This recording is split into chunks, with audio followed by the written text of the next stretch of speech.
ಆಶೀಶ್ ಪ್ರಾಮಾಣಿಕ ತೆರಿಗೆ ಪಾವತಿದಾರರು. ಪ್ರತಿ ವರ್ಷ ತಮ್ಮ ಆದಾಯವನ್ನ ಘೋಷಿಸುತ್ತಾರೆ. ಅವರು ಸಕ್ರಿಯ ಕ್ರಿಪ್ಟೋ ಹೂಡಿಕೆದಾರರು ಕೂಡ. ಇತ್ತೀಚಿನ ಕ್ರಿಪ್ಟೋ ಕುರಿತ ತೆರಿಗೆ ಪರ್ವ ಅವರನ್ನ ಸಂಕಷ್ಟಕ್ಕೆ ದೂಡಿದೆ. ಹಣಕಾಸು ವರ್ಷ 2022ರ ಆದಾಯ ತೆರಿಗೆ ರಿಟರ್ನ್ನಲ್ಲಿ ಕ್ರಿಪ್ಟೋ ಆದಾಯ ಘೋಷಿಸಬಹುದೇ ಎಂಬುದು ಅವರ ಪ್ರಶ್ನೆಯಾಗಿದೆ. ಅಲ್ಲದೆ ಮನೆಗೆ ರಿಪೇರಿ ಕುರಿತ ವಿವರಗಳನ್ನ ತುಂಬುವ ಬಗ್ಗೆಯೂ ಅವರಲ್ಲಿ ಸಂದೇಹಗಳಿವೆ.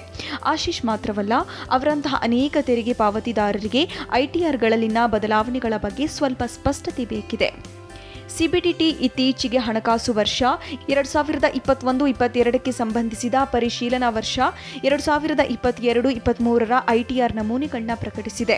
ವಿವಿಧ ವರ್ಗಗಳ ತೆರಿಗೆ ಪಾವತಿದಾರರಾಗಿನ ನಮೂನೆಗಳಲ್ಲಿ ಯಾವುದೇ ಬದಲಾವಣೆ ಇಲ್ಲವಾದರೂ ಹೆಚ್ಚುವರಿ ಮಾಹಿತಿಗಳನ್ನ ದಾಖಲಿಸಬೇಕಿದ್ದು ಈ ಬಗ್ಗೆ ಗಮನ ಹರಿಸಬೇಕಾಗಿದೆ. ಈ ಬದಲಾವಣೆಗಳ ಬಗ್ಗೆ ತಿಳಿಯದೆ ಹೋದರೆ ಐಟಿಆರ್ ತುಂಬುವಲ್ಲಿ ನಿಮಗೆ ತೊಡಕಾಗಬಹುದು. ಈ ಹೊಸತುಗಳು ಏನು ಎಂಬುದನ್ನು ತಿಳಿಯೋಣ. ನಿವಾಸಿ ಭಾರತೀಯರು ಶೆಡ್ಯೂಲ್ ಎಫ್ನಲ್ಲಿ ವಿದೇಶದಲ್ಲಿನ ಆಸ್ತಿಯ ಮಾಹಿತಿಯನ್ನು ದಾಖಲಿಸಬೇಕಿದೆ.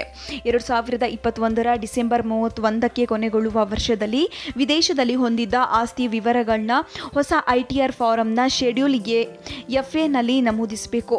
ಉದಾಹರಣೆಗೆ 2022ರ ಜನವರಿಯಲ್ಲಿ ಮೊದಲ ಬಾರಿಗೆ ಆಸ್ತಿ ಖರೀದಿಸಿದ್ರಿ. ಹಣಕಾಸು ವರ್ಷ 2021-22ಕ್ಕೆ ಸಂಬಂಧಿಸಿದ ಐಟಿಆರ್ನಲ್ಲಿ ಈ ಬಗ್ಗೆ ವಿವರ ನೀಡುವ ಅಗತ್ಯವಿಲ್ಲ. ಈ ಮಾಹಿತಿಯನ್ನು ಮುಂದಿನ ವರ್ಷ ಅಂದರೆ ಹಣಕಾಸು ವರ್ಷ 2022-23ಕ್ಕೆ ಸಂಬಂಧಿಸಿದ ಆದಾಯ ತೆರಿಗೆ ರಿಟರ್ನ್ ಸಲ್ಲಿಸುವ ವೇಳೆ ನೀಡಬೇಕಾಗುತ್ತೆ. ಅನೇಕ ದೇಶಗಳಲ್ಲಿ ಕ್ಯಾಲೆಂಡರ್ ವರ್ಷವನ್ನ ಅಕೌಂಟಿಂಗ್ ವರ್ಷವಾಗಿ ಪರಿಗಣಿಸಿದರೆ ಭಾರತದಲ್ಲಿ ಏಪ್ರಿಲ್ನಿಂದ ಮಾರ್ಚ್ ವರೆಗಿನ ಅವಧಿಯನ್ನ ಅಕೌಂಟಿಂಗ್ ಆಗಿ ಬಳಸಲಾಗ್ತಿದೆ.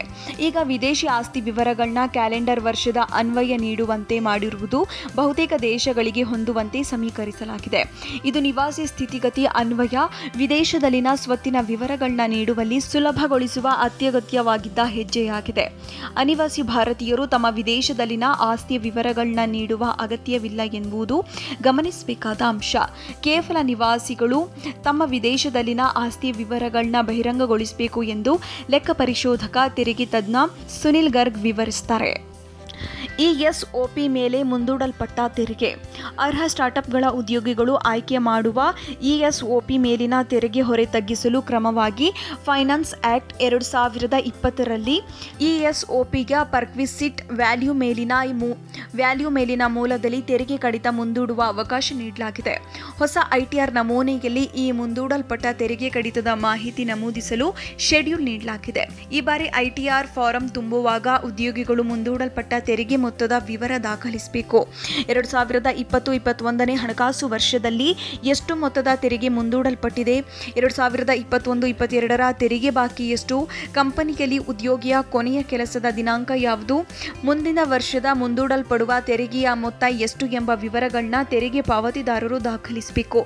ಇದರಿಂದ ಮುಂದೂಡಲ್ಪಟ್ಟ ತೆರಿಗೆಯು ಯಾವ ವರ್ಷದಲ್ಲಿ ಪಾವತಿಸಬೇಕಾಗಿದೆ ಎಂಬ ಬಗ್ಗೆ ಆದಾಯ ತೆರಿಗೆ ಇಲಾಖೆ ಅಧಿಕಾರಿಗಳು ಗಮನ ಹರಿಸಲು ಸಾಧ್ಯವಾಗಲಿದೆ. ವಿದೇಶಿ ನಿವೃತ್ತಿ ಗಳಿಕೆಯ ಮೇಲಿನ ತೆರಿಗೆಗಳು.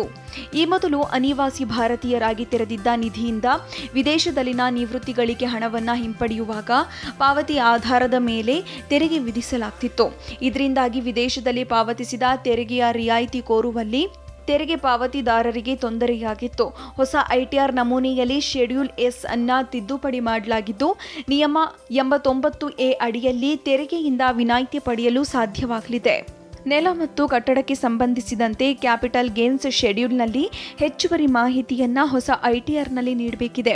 ಈ ಶೆಡ್ಯೂಲ್ನಲ್ಲಿ ಖರೀದಿ ಮತ್ತು ಮಾರಾಟದ ದಿನಾಂಕ, ನವೀಕರಣಗಳನ್ನ ಮಾಡಿದ ವರ್ಷದ ಮಾಹಿತಿಯ ಬಗ್ಗೆ, ಖರೀದಿಸಿದ ಬೆಲೆ ಮತ್ತು ಅದರ ಪ್ರಸ್ತುತ ರೂಪಾಯಿ ಮೌಲ್ಯ ಅಂದರೆ ಇಂಡೆಕ್ಸ್ಡ್ ಬೆಲೆ ನಮೂದಿಸಬೇಕು. ನಿಯಮ 54 ಅಥವಾ 54F ಅಡಿಯಲ್ಲಿ ರಿಯಾಯಿತಿ ಕೋರುವಲ್ಲಿನ ತಪ್ಪುಗಳನ್ನ ನಿವಾರಿಸಲು ಮತ್ತು ಹೂಡಿಕೆಗಳಿಗೆ ಅಂದರೆ ಕ್ಯಾಪಿಟಲ್ ಗೇನ್ ಮೊತ್ತವನ್ನು ಸರಿಯಾಗಿ ಲೆಕ್ಕ ಮಾಡಲು ಈ ಬದಲಾವಣೆ ತರಲಾಗಿದೆ. ಕ್ರಿಪ್ಟೋ ಆದಾಯದ ವಿವರ ನಮೂದಿಸಲು ಹೊಸ ಐಟಿಆರ್ ನಮೂನೆಯಲ್ಲಿ ಪ್ರತ್ಯೇಕ ಶೆಡ್ಯೂಲ್ ಇಲ್ಲದಿರುವ ಬಗ್ಗೆ ಕೆಲವು ಸಂಬಂಧಪಟ್ಟವರು ಕಳವಳ ವ್ಯಕ್ತಪಡಿಸಿದ್ದಾರೆ. ಇದೇ ಮೊದಲ ಬಾರಿಗೆ ಕ್ರಿಪ್ಟೋ ತೆರಿಗೆ ಪರ್ವ ಆರಂಭವಾಗ್ತಿದ್ದು 2022-23 ಹಣಕಾಸು ವರ್ಷದಲ್ಲಿ ಕ್ರಿಪ್ಟೋ ಆದಾಯದ ವಿವರಗಳನ್ನ ಘೋಷಿಸಲು ಐಟಿಆರ್ಗಳಲ್ಲಿ ಅಗತ್ಯ ತಿದ್ದುಪಡಿ ತರುವ ಸಾಧ್ಯತೆ ಇದೆ. ಹಣಕಾಸು ವರ್ಷ 2021-22ರಲ್ಲಿ ಕ್ರಿಪ್ಟೋ ಆದಾಯವನ್ನು ಈ ವರ್ಷಕ್ಕೆ ಅನ್ವಯವಾಗುವ ಸಾಮಾನ್ಯ ನಿಯಮಗಳಂತೆ ಗುಣಿಸಿ ತೆರಿಗೆ ಪಾವತಿಸಬೇಕು ಎಂದು ಸುನಿಲ್ ಗರ್ಗ್ ವಿವರಿಸಿದ್ದಾರೆ.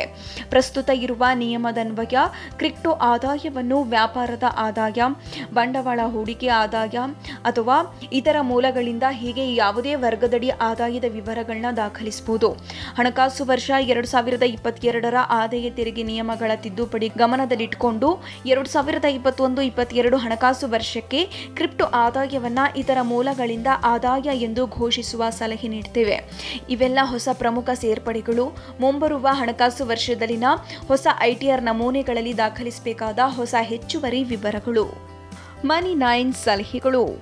ಮುಂದಿನ ಬಾರಿ ನೀವು ಐಟಿಆರ್ ಫಾರಂ ತುಂಬುವಾಗ ಈ ಹೊಸ ವಿಭಾಗಗಳನ್ನ ಅಂದರೆ ವಿದೇಶಿ ಆಸ್ತಿ ವಿವರ, ಇಎಸ್ಒಪಿ ಮೇಲಿನ ಮುಂದೂಡಲ್ಪಟ್ಟ ತೆರಿಗೆ, ವಿದೇಶಿ ನಿವೃತ್ತಿ ಗಳಿಕೆ ಮೇಲಿನ ತೆರಿಗೆ ವಿನಾಯಿತಿ, ಕ್ಯಾಪಿಟಲ್ ಗೇನ್ಸ್ ಮತ್ತು ಕ್ರಿಪ್ಟೋ ಆದಾಯ ಕುರಿತಂತೆ ಹೆಚ್ಚುವರಿ ಮಾಹಿತಿ ನಮೂದಿಸಬೇಕಿರುವುದನ್ನು ಗಮನಿಸಿ. ನಿಮ್ಮ ಆದಾಯಕ್ಕೆ ಹೊಂದುವ ಮಾಹಿತಿಯನ್ನ ನೀಡಿ. ಈ ಹೊಸ ಶೆಡ್ಯೂಲ್ಗಳನ್ನ ತುಂಬುವುದನ್ನು ಮರಿಬಾರದು. ಇದರಿಂದ ಆಗುವ ಗರಿಷ್ಠ ತೆರಿಗೆ ಲಾಭ ಪಡೆಯಿರಿ.